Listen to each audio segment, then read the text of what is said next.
And then there were 8. To be honest, the tournament starts now. The real tournament starts now. From here, it's just big matchups everywhere you look. Interesting that from a round of 16 predictions, the only one that I got wrong was Turkey. I thought Austria would beat Turkey. The Switzerland prediction came through. I did think Italy were a little disappointing in this tournament, and I wasn't convinced, so they did get knocked out. England were very lucky, to be honest, to go through. Last-minute bicycle winner by Jude Bellingham obviously deserves to get something from the game. But England won it anyway. They went on to win it in extra time. If they ban Jude Bellingham, we burn the place to the ground. No. Right. We go out there and we absolutely. There is no way that they can ban this guy who is tearing up the tournament. Hang on a minute. The effect that Jude Bellingham has had on the media needs to be studied. At this point, it's incredible. I'm in disbelief. It's hard to argue with now the allegations that he's probably an industry plant. Mind you, I'm not a hater. If you score a 90th minute last kick of the game, bicycle kick in a major international cup competition, you deserve all the praise. So for all the haters saying his PR is out the window, if he comes up clutch, he deserves all the credit. Yes, he may have had a bad game, but that won't matter anymore. He scored a bicycle kick when it matters most, took England to extra time, which it looks like they were always going to win anyway, and they did. So that deserves all the praise. And he should get Ballon d'Or if England goes on and probably wins the Euros, because he won Player of the Season in La Liga. Real Madrid won it. Real Madrid won the Champions League. He got an assist in the final and obviously was instrumental in the group stages. And he was also part of the team of the tournament for UEFA Champions League. So if England win the Euros, Jude Bellingham probably has to take the Ballon d'Or. Obviously, we are not discussing what's happening on the other side with Brazil and Vinicius Jr. But the thing is that crazy things are happening now on the timeline. People are making threats about, is Jude Bellingham more attractive than Phil Foden? Is Jude Bellingham more attractive than Cole Palmer? What is going on? What's going on? I don't even know what's going on in football these days. But it is what it is. We move on. Do I think personally that England will win the Euros? No, I do not think so. I do not think that it all of a sudden it just clicks for England right now. I think actually for me, the way you begin a tournament is the way you mean to finish. You can lose a game, yes, but it's how you play, right? It's how you play. And I don't think I've seen any real sort of play from England. So this is the time where they have an opportunity, though, to get it together. I hear that Southgate is toying with the idea of going to a back five, changing tactics, bringing in probably Trent Alexander-Arnold, starting Kobbie Mainoo, and possibly even maybe dropping Bukayo Saka or Phil Foden for Cole Palmer. Interesting conversation. Apparently, he might have the bravery to do those things, but I think it's very difficult. You can't drop Kane for me, he's the best striker that they have. Whether or not he's playing badly, I do not think you drop Kane. Captain of the team, top striker, scored 40 goals this season. Very difficult to drop in the last 8. This is where the tournament really comes alive for him. And he has 2 goals. It's not too bad, right? And I don't think Phil Foden is easy to drop. Player of the season in the Premier League, not easy to drop. Bukayo Saka, we know, gives you that width, something different than Foden. So Cole Palmer, it's very difficult. At the same time, you'd want him to come in, but I don't understand how he can fit, right? But he can't go wrong. If he plays Cole Palmer, it's okay. I'd understand the decision over Phil Foden or Bukayo Saka. That's understandable. I just think he has to trust the players that he's going with, and England just have to get it together. And do I think they will do that? Not in time. Sorry, I don't think they'll get it together in time. And by the way, England's best performer at the Euros is Tolami. It's Bukayo Saka's girlfriend, Tolami. She's been killing it week in, week out at the stadium, unlike these players. So that's my first prediction. For my first prediction of the last 8, England to be knocked out by Switzerland. I just believe England, this is where they'll actually start getting exposed. So I think they do not make it further than this part. That's the first one. And then I also think Turkey, it's the end of the road for them. We should say that was a brilliant save. That was a match-winning save. That's the save of the tournament, kept Turkey in the game. Last kick of the game, last header, last minute, this man pulled out an outstanding save. Save of the tournament.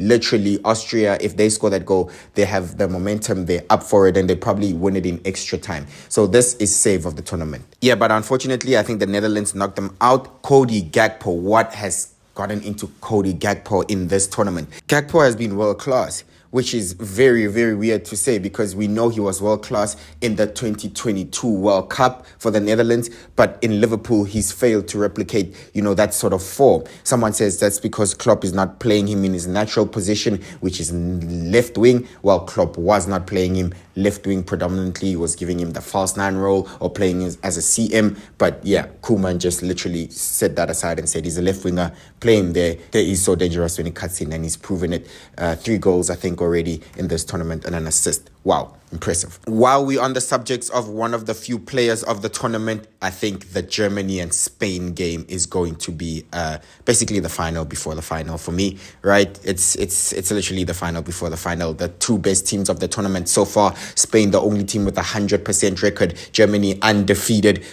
with just 1 draw, I think, in their group. So this is probably the biggest game, and I think probably the winner of the tournament comes from these 2 groups. The winner of this probably wins the tournament. So Spain, very confident, have been playing very well. I was saying, speaking of players of the tournament, we know Nico Williams has been on fire for Spain. Yes, Lamel has also been very good, but I think Nico Williams has been fire for Spain. Very dangerous. Rodri, we know his consistency, not game in, game out, but year in, year out now. At this point, it's very difficult it's just very difficult for Rodri to lose a game. He just lost that 1 cup final with Man United, really, in normal time. But it's very difficult for him to just lose a game. But speaking of those players as fire, for me, the best Spanish player has been Fabian Ruiz. And I think so far, if we're being unbiased, he's player of the tournament so far. Yes, we'll get to Musiala. I agree with Musiala for Germany has been the most exciting, and he also has 3 goals, so he has some good returns to them, and he obviously plays with so much flair. He's a threat the whole game. He's constantly running, dribbling with the ball. It's been very exciting. I also do think definitely he will win young player of the tournament, and if Germany wins the whole thing, then he'll probably win player of the tournament as well. But Like I predicted, I said Musiala for young player of the tournament. He's pushing very well. But if I was being really unbiased, I think Fabian Ruiz has been controlling games so well. And he's also got a goal for himself from midfield. So for me, this is going to be the biggest game probably of the tournament so far. And yeah, let's see who wins it. It's very hard to predict, but I'm confident that maybe Spain can nick this one. I think it's going to be very tight though. But in my prediction, I think Spain win it just because they're on such great form. Lastly, we have the master versus the apprentice. We have Kylian Mbappe versus Ronaldo. Now, I think for me, I will easily go with France. Yes, France aren't playing the most exciting football, but they just know how to win and they get the results anyway. So I think France will be more solid than Portugal. I think Portugal also do get exposed here and there when it comes to these competitions. Not very impressive against Slovenia. Could have lost it unless if it wasn't for the heroics of Diego Costa, not just the 3 penalty saves that he made in the penalty shootout, but the save that he made against Cisco during normal time or extra time, I can't remember. That was Slovenia winning it. So for me, I think France go through here. I just wanted to talk about the Ronaldo situation. Should Ronaldo get benched? I don't know. I don't think so, to be honest. I think it will come. I think we've had strikers in this tournament having bad tournaments. Kylian Mbappe just has 1 goal this tournament, and it's a penalty. Nothing from open play. The whole French team has nothing from really open play besides own goals. They're not getting any stick. Lukaku has been giving stink ups all the time. We've seen it. Strikers aren't really firing in this tournament, to be honest with you. Germany does not have a striker that's extremely clinical right now. I think Füllkrug has 2 goals, but also, they're not firing. No one's really firing. Morata for Spain has 1 goal this tournament. I think from strikers, the top scorer was from Georgia right now at the moment, but Georgia's been knocked out, so I'm assuming his tally will be overhauled. Musiala is a midfielder. He's on 3 goals. So is Cody Gakpo. He's a left winger. He's on 3 goals. So I think strikers are having not a good tournament so far. But Ronaldo missing the penalty, oh my God, he did it to himself by crying during the game. It was 0-0. Anyone can miss a penalty. We've seen people miss penalties. Messi just missed a penalty last night in the Copa America. They went on to win the game though in penalties. So did Portugal. But for Ronaldo to miss the penalty and then get emotional during war, I am not sure if that's a good look. And they were cooking him. I felt so bad for him. But apparently he cried after he saw his mom crying in the stands. So, you can kind of understand him being very emotional. The pressure is extremely high. So if you actually look at it, the pressure on this penalty was really high. He wants to score so he can score in 6 consecutive Euros, be the oldest person to score in the Euros. So the records, there are obviously many records that he's chasing. He wants to score to prove that he still got it. Many people saying, okay, he had goals in Saudi Arabia, but that doesn't count. That's nothing. His career is finished. There's pressure of him to deliver another international trophy since Messi won the World Cup. And recently, that's everyone has been talking about when they're comparing the two of them. So he has been under significant pressure to deliver. Not to even forget that in this tournament, he hasn't really been playing well. Yes, he had an assist in one game, but a lot of people are calling for him to be dropped. So he needs the goal to boost his confidence. And something that we don't think about is how big the moment is. He's facing Jan Oblak. Oblak, who has a personal vendetta against him. Ronaldo's literally put a hat trick past Oblak in a Champions League game where Atletico Madrid looked secure to go through to the next round. Ronaldo was busy dunking on Oblak and Atletico Madrid while he was in La Liga.